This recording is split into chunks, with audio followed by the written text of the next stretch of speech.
Hey everyone, it's Mama Bear. I hope y'all are having a good week. Weekend's almost here. Hope everyone has a wonderful 4th of July.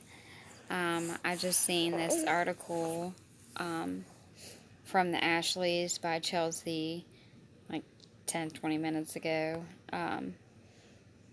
about Todd and Lindsie Chrisley. We know, they had their feud back when. Some people may really not like me for it, but if I had to pick, I would choose Todd. I obviously do not know them personally. I don't think most of us know them personally, so we honestly don't know what really happened, who was in the wrong, who did what. I don't know. I just know I loved watching the show. And I loved Todd and Julie and Savannah and Grayson and Chase. And I tried really hard to like Lindsie, but there was just something about her. Like, she just didn't seem to fit in. Like, she kind of seemed like she was too good to be, I don't know, it was weird. Which is crazy because she is friends with Kale, and I like Kale. But, anyways, on to the article. Todd Chrisley hints on his podcast that his feud with daughter Lindsie has reignited. Lindsie responds by telling him, "Don't be a coward and hide behind a mic." Good Lord. After a few quiet months, the father-daughter feud between Todd and Lindsie Chrisley appears to be back and bigger than ever. Last week, Todd alluded that the feud between himself and Lindsie has resurfaced, though he did not mention Lindsie by name. The speculation came after an episode of Todd and Julie's Chrisley Confessionals podcast aired, in which Todd and Savannah Chrisley revealed they had been laughing so much the last few days about all this shady shit they have been seeing on Twitter. I don't get Twitter. I don't understand it. But I feel like there's so much that goes on Twitter. Someone reached out to me and sent me all kinds of messages about this treachery that's going on behind the scenes regarding me and talking about the family and what have you, Todd said. And all of that's going to come out. It's going to come out probably in the next, I don't know, I think it's scheduled for July the 9th or 6th, I forget. He went on to discuss allegations against some people they know whom he did not name. It's so funny. I'll refrain from naming those names because I know they're always looking for some kind of acknowledgement, he said. Todd then mentioned multiple screenshots he received of conversations between this individual, whom he called an informant, and a sleazy tabloid reporter, which included untrue information about the Chrisley family and Todd's sexuality. Todd said he sent the screenshots and information to his attorney. Todd again told his podcast listeners that everything would be exposed within the next couple of weeks. Though Todd never mentioned Lindsie by name, listeners seemed to speculate he was referring to her as the informant.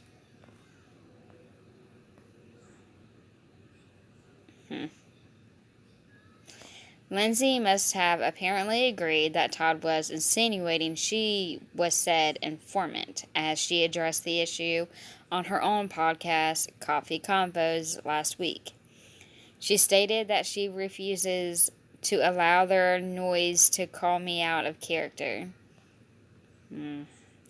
My question always remains the same. Why is there a need to continue to speak about me? I've moved on, and I only ever comment when I've been spoken about, Lindsie said. Todd and other members of the Chrisley family have been at odds with Lindsie for years, but in 2019, their feud became public news after Todd and Julie were arrested and indicted on charges including tax evasion, wire fraud, and more. Lindsie was accused by the family of playing a part in the takedown of her dad and stepmom, but Lindsie denied having any involvement. The Chrisley family drama continued when Lindsie claimed Todd and her brother Chase had threatening to expose her alleged sex tape featuring Bachelorette alum Robbie Hayes. Todd and Chase denied Lindsie's claims.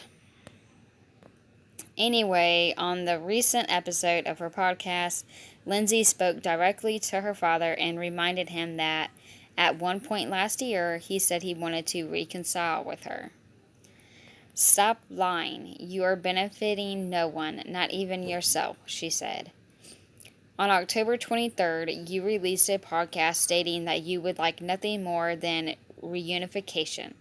My response, also on October 23rd, was as follows. If you would truly like a reunification, please have your attorney reach out to mine and we can hash it out at a table in neutral territory. The ball is in your court. Make a believer out of me. Please do not respond to me. Respond through your attorney. I don't want to have communication otherwise. That must be really weird. Could you imagine, like, us normal people having an argument with a relative? I mean, your own father. But anyone you're related, don't contact me. Have your attorney call my attorney. That's weird. So weird. Lindsie revealed that her attorney's office was never contacted. I wouldn't contact that. I would not contact an attorney's office. I'm sorry. That's crazy. I mean, I know they've been through crazy stuff, but this is exactly what I'm talking about. She seems so, like, entitled. Like, that is so aggravating. God forbid if me and my daughter ever, like, got into an argument. If she was to ever say something like that. She never would. I can never imagine. There's no way. I would not. I'd be like, seriously? If you seriously want to, make things better, it needs to be, them, too. Not my attorney and your attorney, and let's go, to mediation. No. Y'all are father and daughter. Oh, my gosh. If y'all can't talk amongst yourselves, something's real wrong. Real wrong. Anyways, of course, he didn't reach out to your attorney, Lindsie. What father would have to reach out to his daughter's attorney to talk to her? Anyways, though she remains willing to meet face-to-face with the legal teams present because she doesn't feel comfortable otherwise. She said she also wants there to be a record of all communication between the two. Wow. Stop the victim tour. Are you kidding?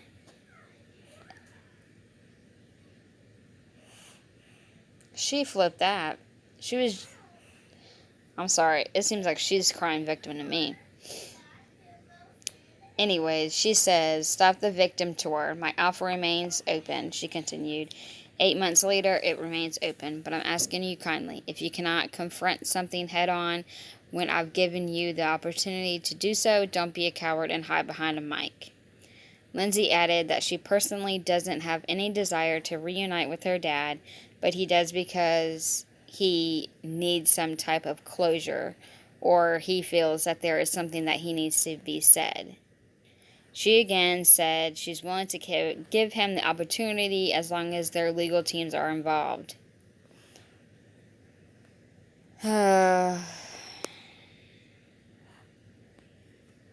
Lindsay's Coffee Convos co-host Kara Lowry expressed her disbelief over Lindsay's family feud. They look so opposite, it's so funny.